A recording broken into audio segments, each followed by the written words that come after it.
Yeah, man, the Bible says, Psalm number 27, the verse number 3. Jah is in control. Young Trill on the beat. Though an host may encamp against me, God is in control. I shall not fear, for God is in control. Oh, Lord. Hear me now. Many are the afflictions of the righteous. Deliverance is coming. How long now? Weeping may endure for a night, but in the morning, joy is coming. Joy like a river. Whom jobless, no man can curse. I will rise up. I hear the sound. I will rise up. Help me say, whom jobless, no man can curse. So I will rise up. I hear the sound. I will rise. Yeah. I hear the sound. I am not alone. God is in control. I hear the sound. God is in control. The sound of deliverance. I am not alone. God is in control. I hear God is in control. Yeah. Rejoice not over me, my enemies. For when I fall down 7 times, 7 times I will rise.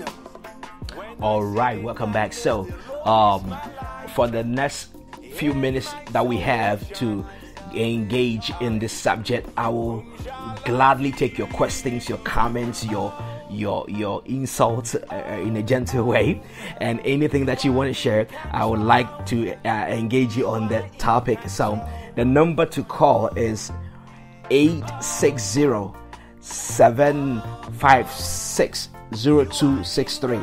860-756-0263. Again, 860-756-0263. You can call right now and then we can chat till the end of the program, but I will still be throwing in the tips here and there for those of you that are taking notes. All right, so we are dealing with the issue of now having a structured way of getting married, and the structure produces people in your social third space that you are comfortable now to bring them into your inner circle and try to create a marriage experience with them. And so all along you are positioning yourself in a place where you are fully responsible for every step of the way.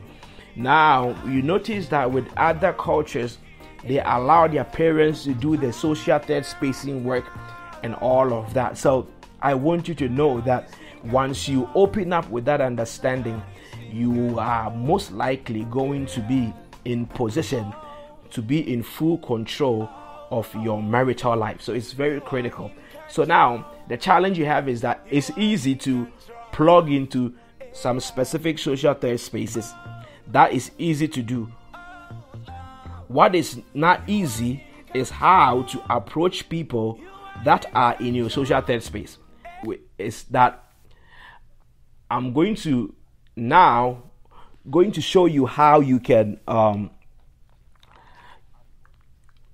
so that you'll be very, very kind of happy that you know what it takes to connect people. So it's very, very important. So the most important thing is that you have to be tactical.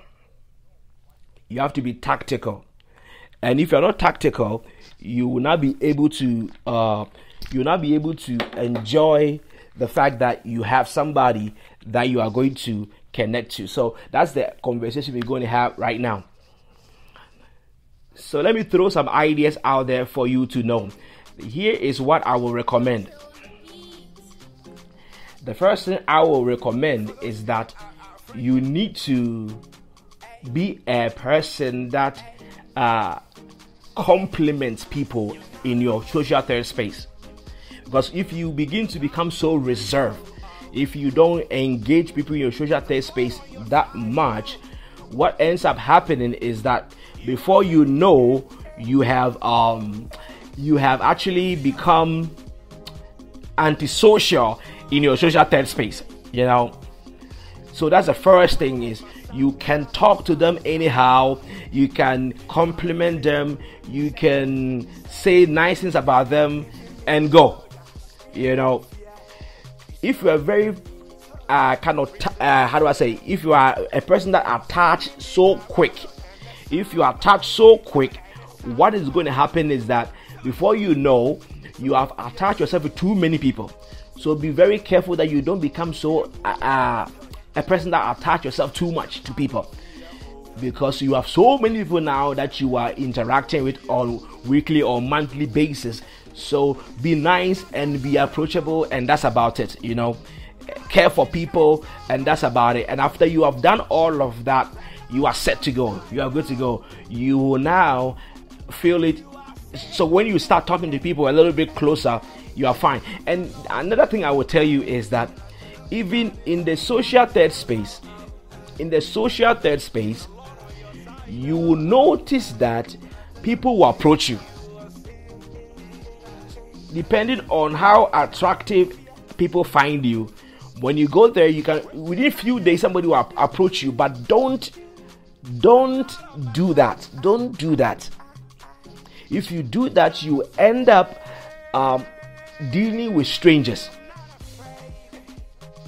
So the trick in the book is this: when you go to a social third space, you meet new guys, new girlfriends, new all of that. Let your relationship be very private. Don't show them that you are single. Don't show them any much about your relationship life, you know. When you do that, then you have enough time to interact, because people are still looking. Some people, they don't have time to study you. As soon as they see you, they want your number and all of that. So always when you enter a social third space, do your best to be able to connect with them on a gradual level, because you are there to pick up information. You are there to study the people in that social third space. You are there to connect data points. Okay, this guy, I don't know him, but he comes here, he helps the kids, he does this. That is the whole information that you need. You understand that? And so with that, you will be able to have a general idea the person that you are interacting with. You understand what I'm saying? I want to say this disclaimer: the fact that you are in a social third space with somebody doesn't necessarily mean you know them, because you only meet them at the place you meet. But that is better than dealing with somebody you don't know from anywhere at all. And the whole thing is that once you're in a social third space, depending on the size of the space, there's some people you will know them a little bit. You will know them a little bit and you will interact with them. So I want to let that be the heart and the spirit which you approach the social third space. So I'm waiting for you to call in. I'm waiting for you to bring your questions so we can engage. All right. God is in control. I shall not fear, for God is in control. Oh Lord. Many are the afflictions of the righteous. Deliverance is coming. How long now? Weeping may endure for a night, but in the morning, joy is coming. Joy like a river. Whom jobless, no man can curse. I will rise up. I hear the sound. I will rise up. Help me say, whom jobless, no man can curse. So I will rise up. I hear the sound. I will rise. Yeah. I hear the sound. I am not alone. God is in control. I hear the sound. God is in control. The sound of deliverance. I am not alone.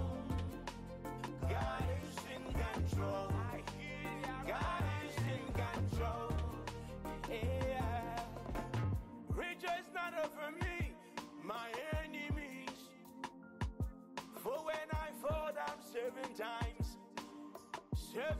I will rise. When I sit in darkness, the Lord is my light and my salvation.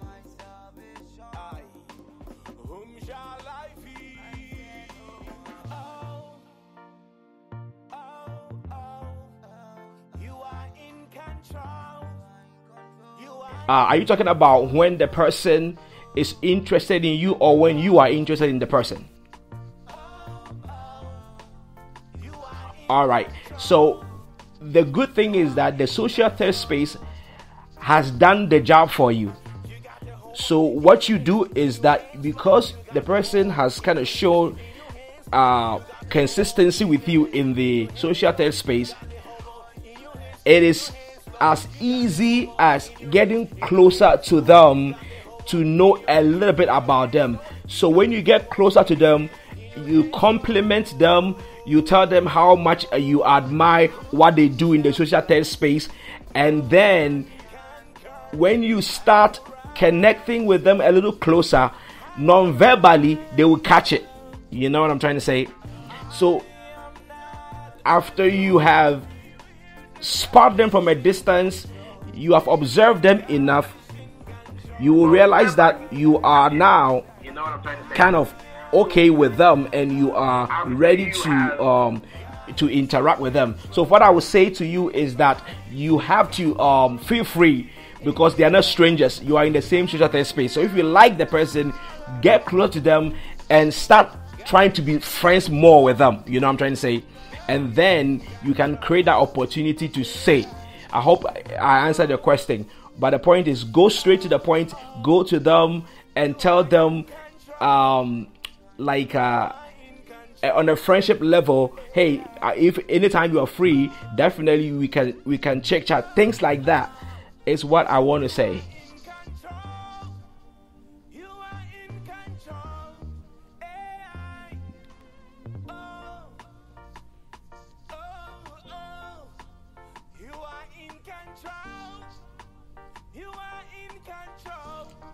You're welcome. All right, we're taking more calls, so please call in and let's take chat. We are dealing with how to create your own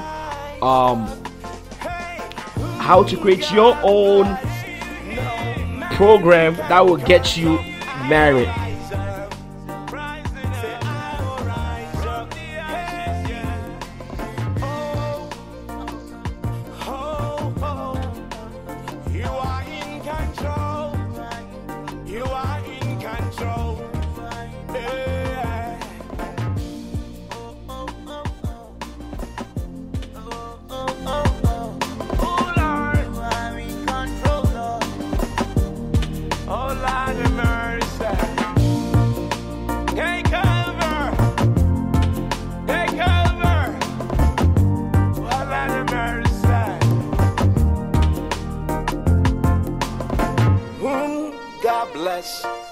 No man can curse.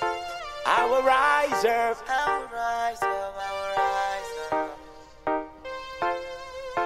Whom Jah bless, no man can curse. Juncture on the beat.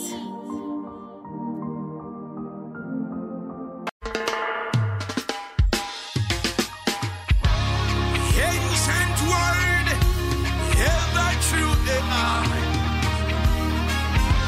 Changing me, oh Lord.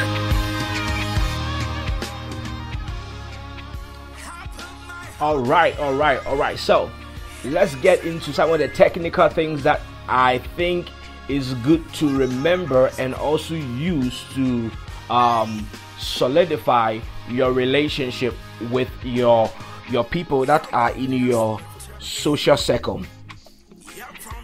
Number one, if the size of the social third space that you belong to is very big, it's an advantage, because there's a lot of people you can. For example, if you go to a church, these churches that have about 500 to 600 members, they have first service, second service, third service. You have that many people that you are in the same social space with, and those people you can interact with them. if you belong to like a program that runs every summer, a summer tennis program, you come across different people.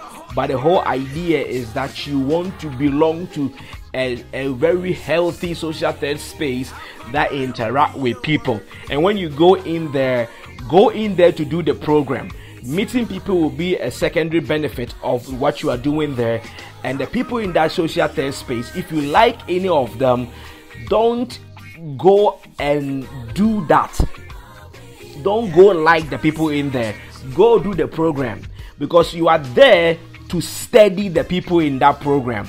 Not necessarily study them and take notes on them, but you are there to observe them enough to have an idea of a little bit of who they are. Because for you to know you are a real person, you're looking for a real person, and because we're real, you have your schedule, you go there and you serve. You go there and you serve. Those who come there too, they are normal like you, they go there and they also serve. They didn't come there for relationship.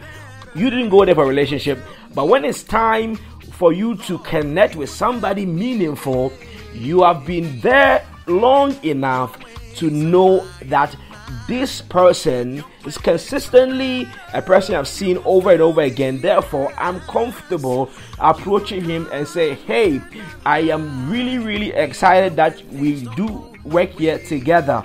I would like to know a little bit about yourself. What do you do? What kind of job do you do apart from this? Are you a student? Are you a worker? And things like that. And they will say, nah, I just come here only summertime. And then you have a secondary idea about who they are. You understand that? And then I will put it this way. When you are able to meet a person outside your social third space, that means you are ready to welcome them into your inner circle. For example, if you are in a social third space with a guy, and then after the third space you are willing to go out to get food with the person, that means you are gradually trying to get to know them. Do you understand that? And so that is kind of how you want to approach it. When you go to a social third space, after you are comfortable enough with the people, then you are willing to kind of say, can we get lunch after work? Can you give me a ride? And things like that. You have to be strategic. When you find somebody in a social third space, you have observed for a while, you know a little bit about when he comes to the meeting, he comes to this girl, I always see him. So you have a gist of what they are about. And then one day you just walk up to them and then you talk to them and find a little more. And then if you want to know a little much more about him, if you think he brings a car, if you know he brings a car to the program, you can go to the program one day without your car, so that you can say, can you give me a ride? Can you give me a ride? If he's a good guy, he'll say yes. Now, let me say this. The fact that he's in a social third space, it doesn't mean he's a good character. The fact that he's in a social third space doesn't mean he's a good husband. The fact that he's in a social third space doesn't mean he's a good wife. So that doesn't guarantee anything. The only thing it guarantees is that you know somebody that you admire. Period. Now, when you admire a person and you get close to a person a little bit, you get to know a little more about the person. But what is good is that anybody you're in a social third space with, you will find a little bit about them. For example, if you are in the same community that you serve the elderly, and this particular guy every day has a fight with one of the other volunteers, you know right away he's the troublemaker. And so with that, you begin to have a little front seat observation about the person's character, and that kind of helps. So you get the whole idea is to go to a social third space and take notes mentally about people. Do you understand? And the difference between you and a girl sitting at home hoping to find a date is a person who will end up going out with a crazy guy that is in a social third space, and has she joined the group to observe the guy, she wouldn't waste the time. You know, what is funny is this. Let me tell you a funny story. You go to a church, right? And then in this particular church, they are maybe 10 single guys, right?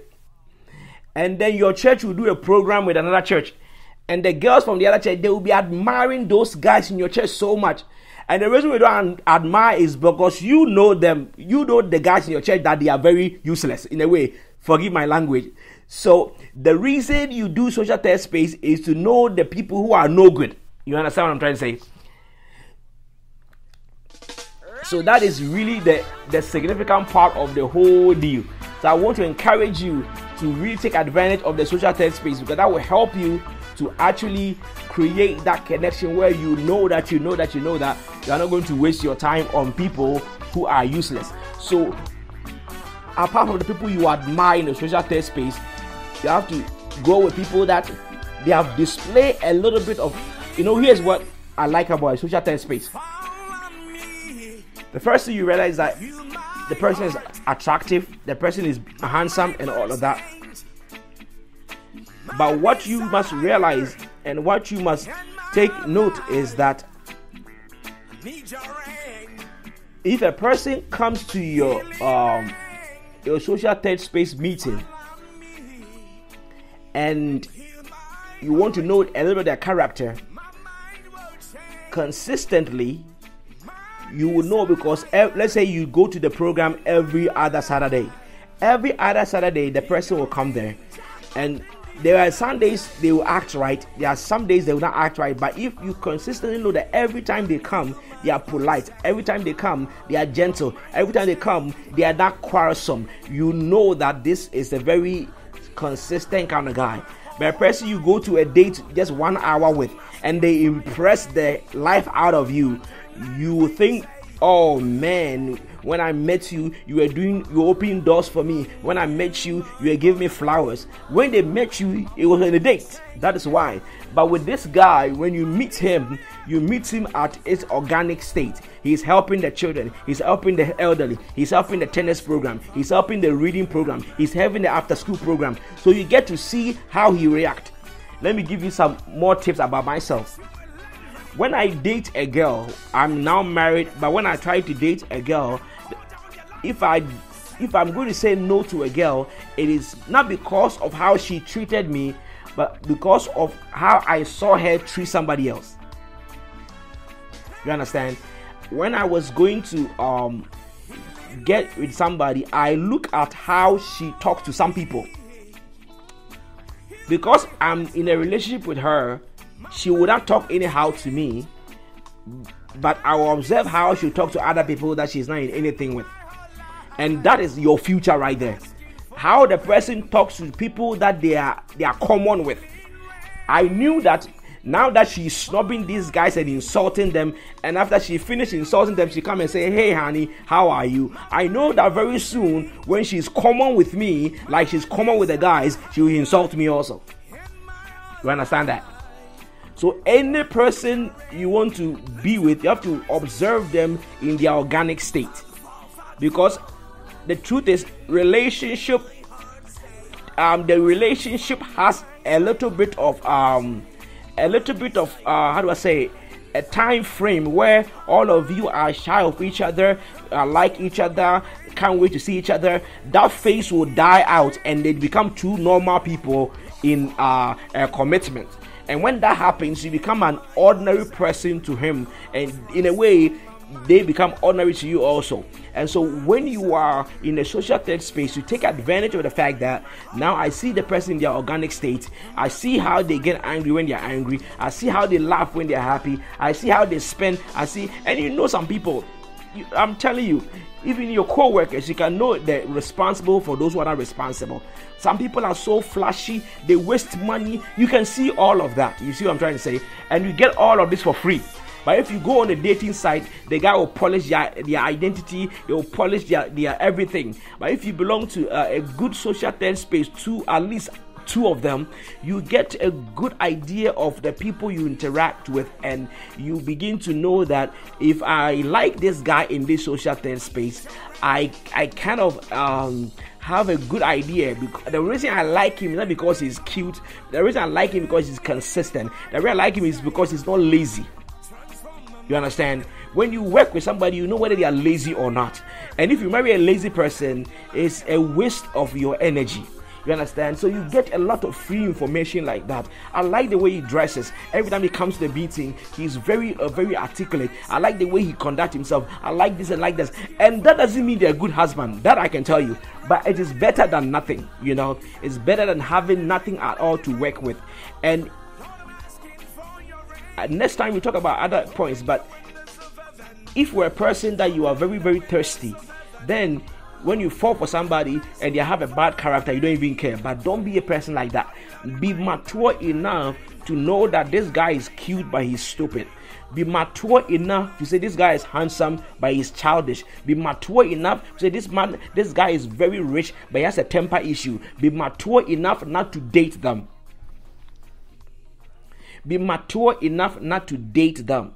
Be mature enough not to date them. So I want you to have that at the back of your mind. The phone lines are open. I want you to call in and let's check chat. We got to get to the bottom of this. I hope you got the whole concept of making sure you are working the system very well. And like I said, as soon as you plug into the system, you are not like any other girl. You can tell me that give and take, I can see myself getting married in 3 years. I can see myself getting married in 5 years. I can see myself getting married in a month. I can see myself getting married in 2 years because you have spotted all the potentials that you think something can come out of it. And when you're in the social third space and people admire you, you can also pick the signal. When you are in a social third space and some of these people admire you, you can also pick the signal that these people kind of check me out. When you are there, you can tell that this guy kind of likes me, you know. And again, you may be wrong. They don't like, maybe they are just nice people, but at least it gives you a good idea that. So let me say it like this. In another way, think of it this way. To be in a social third space. Imagine two people that are going to buy a particular material of cloth, and one of them is sitting at home and hoping that they will get somebody to help them get the cloth, and you are standing by the roadside where the people that sell the cloth pass by. You know that the likelihood of you getting the cloth is great because you are standing where the action is. So anybody who is crying that they are single but they are not in social third spaces, I wonder what they are what they want to do. You know what I'm trying to say? If marriage happen at social third spaces and you go to work, you go home, you go to work, you go home. And how do you get married if you go to work and you go home? You go to work and you go home. Nobody will come and knock on your door and say, marry me. Not at all. You have to be where the marriage happens, which is in social third spaces. You got to be there, volunteer for things, enjoy your life, help people, and before you know, you have met somebody. So it is 100% that if you are not if you don't belong to a social third space, you are not in the school of marriage. Anybody that belongs to a social third space, you're going to get married. And so this is just the formula that I want to throw out there. When we come back next week, I will talk about 5 things you must do in time when you are looking for a life partner. And those 5 tips, it will do the job for you. 5 tips that will get you married. And it's out of the box kind of concept.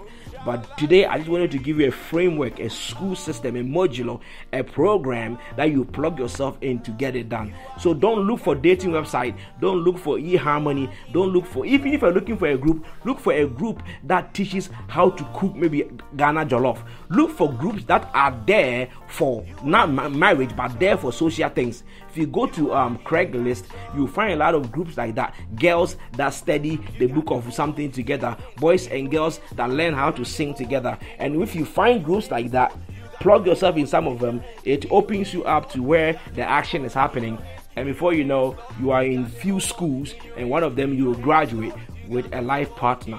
So it's very important. Single people shouldn't sit home and say, I'm so lonely. No. You're not lonely. You are just home. You have to go out of your house and go belong to a constructive third space and do something amazing with your life. All right. So I'm going to also connect with anybody who is ready to engage and ask questions so we can bounce ideas off each other. So please, let's talk. I still have a little more time for us to engage. talk to me, ask a question, and you can ask a relationship question which might not be necessarily tied to what I'm teaching, but any relationship question I'm open to chit chat, because this is a night talk and we open up and deal with everything. So the phones are open. Let's talk. All right, let's talk.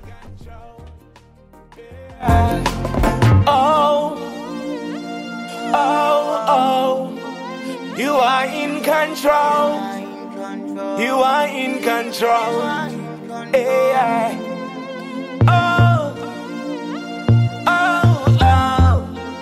You are in control.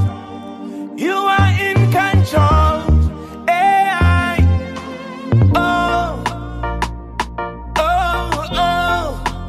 You are in control. You are in control. Yeah. Whom Jah bless, no man can curse. I will rise up. I will rise up.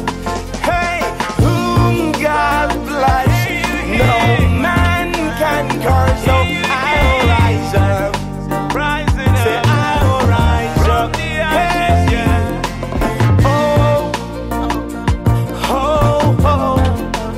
You are in control. You are in control. Yeah.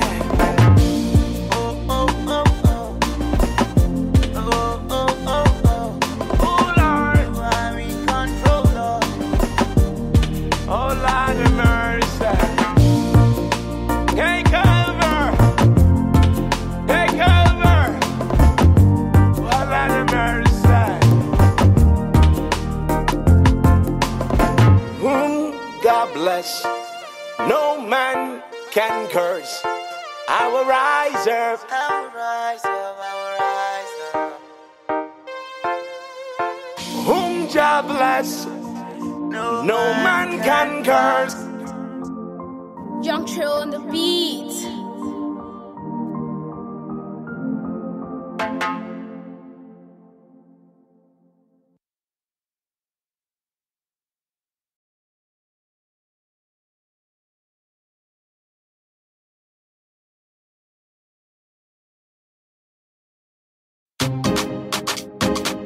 Young Trill on the beat.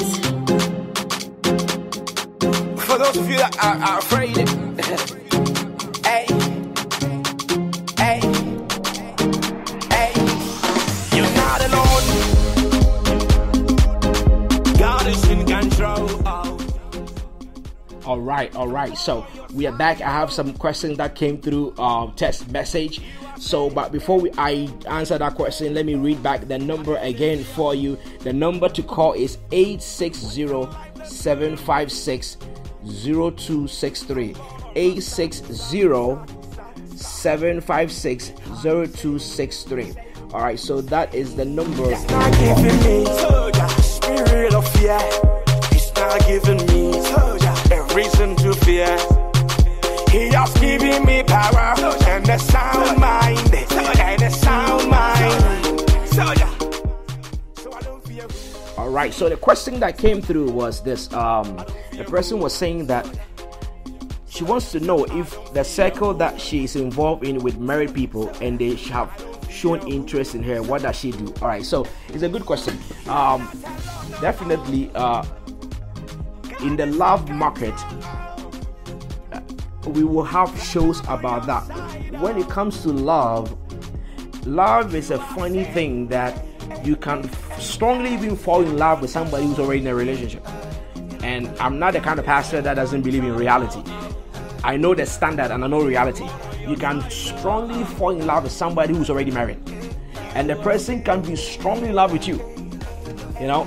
And this is a very real talk. Nobody wants to talk about it, but you can find yourself strongly in love with a person because the heart loves what the heart loves. You understand? Sometimes you don't really control the love thing that is happening to you, because love is like a magnet and a metal. When the metal is going to the magnet, it's not a choice the metal is making. It's a natural attraction that is bringing them together.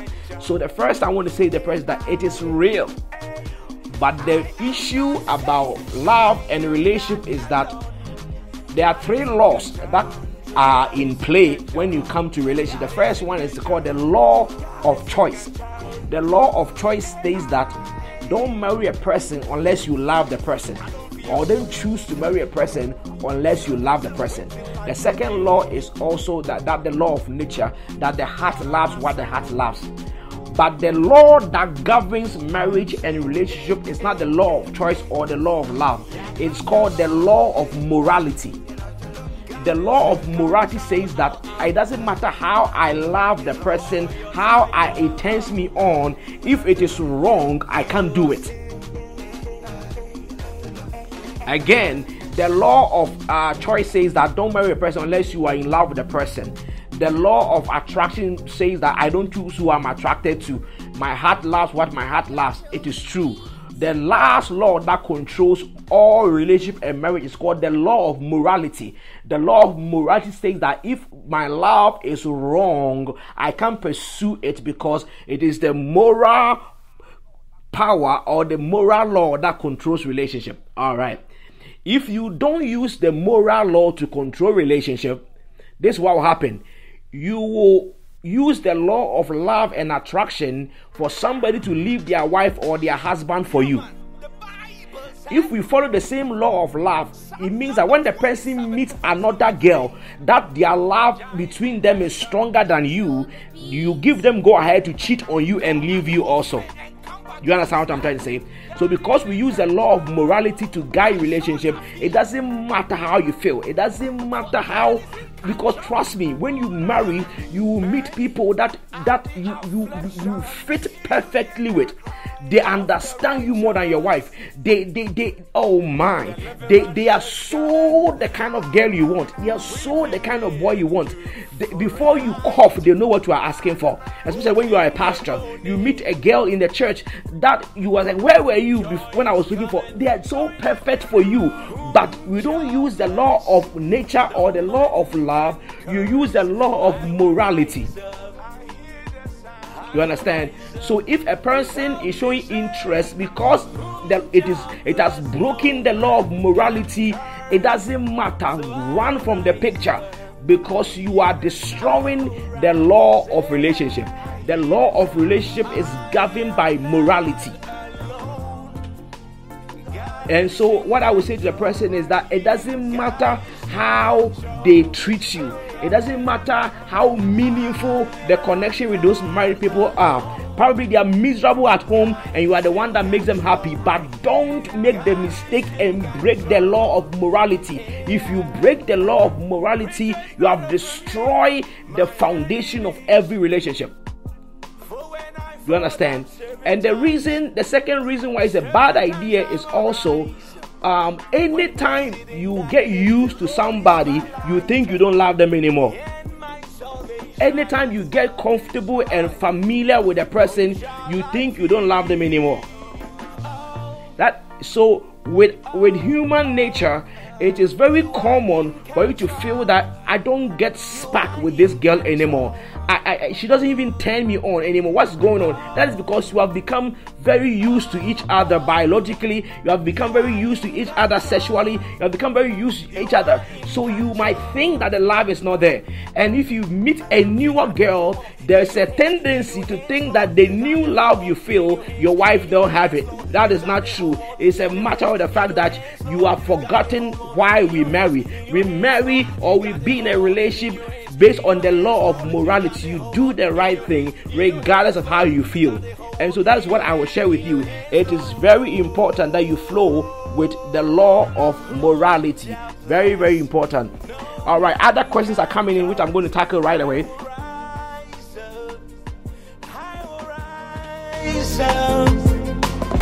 I am not alone. God is in control. God is in control.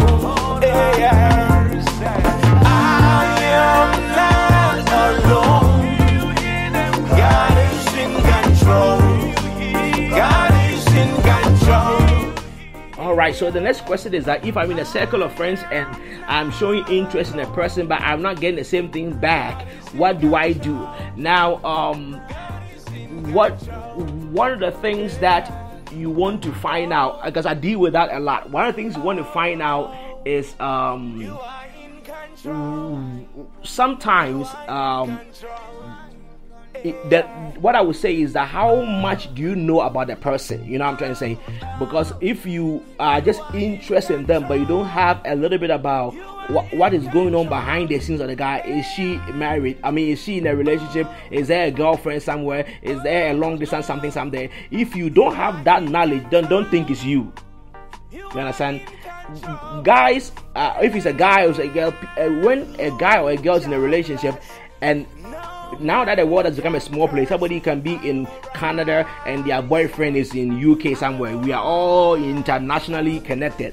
So if you're in a circle with a guy, for all you know, their girlfriend is in another state, another city, another world, right? And because you don't see that, you cannot tell. So what I would say is that the first point is find out a little bit of the guy, what is happening. And number two, when they are not interested, don't waste your time. You understand? When you're not interested, don't waste your time. There are other ways you can find out whether they're not interested, is by taking your attention from them a little bit. When you take your attention from them and they start acting funny, it means that they were interested but they didn't know what to say. You understand? So pretty much there are ways to go about it, but the first thing is by knowledge. Find out a little more about the person you are in the same circle with. And secondly, don't waste your time. That's the thing. Never waste your time waiting to be loved. Bob Marley said, I don't want to wait in vain for your love. So don't waste your time, and just don't waste your time. Because it's so funny that with love, the more you walk away, the more it chases you. The more you walk towards it, the more it walks away from you. So when you start interacting, hey, how are you? When they don't show, you test them a little bit, what is going on? And after 4 days, they have not even tested you back. Don't waste your time at all. Just do your life and then leave things alone, because your social circle is not one. You have created a bunch of social circles that you interact from. So if your social circle is small, that's where you feel like I got to still keep showing this guy a little bit of my affection. So don't waste time at all, and feel free. And sometimes when you start not looking his way and not worried about him anymore, then they reach out to you. So I recommend that you don't really worry too much by trying to be with somebody who is playing hard to get or something like that. So don't worry, just do your thing. All right.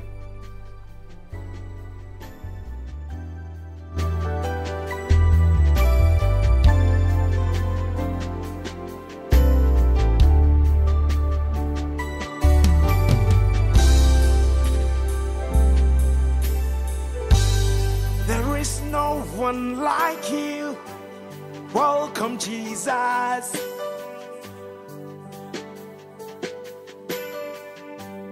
With this sound of worship, hallelujah, Hallelujah. hallelujah, Hallelujah.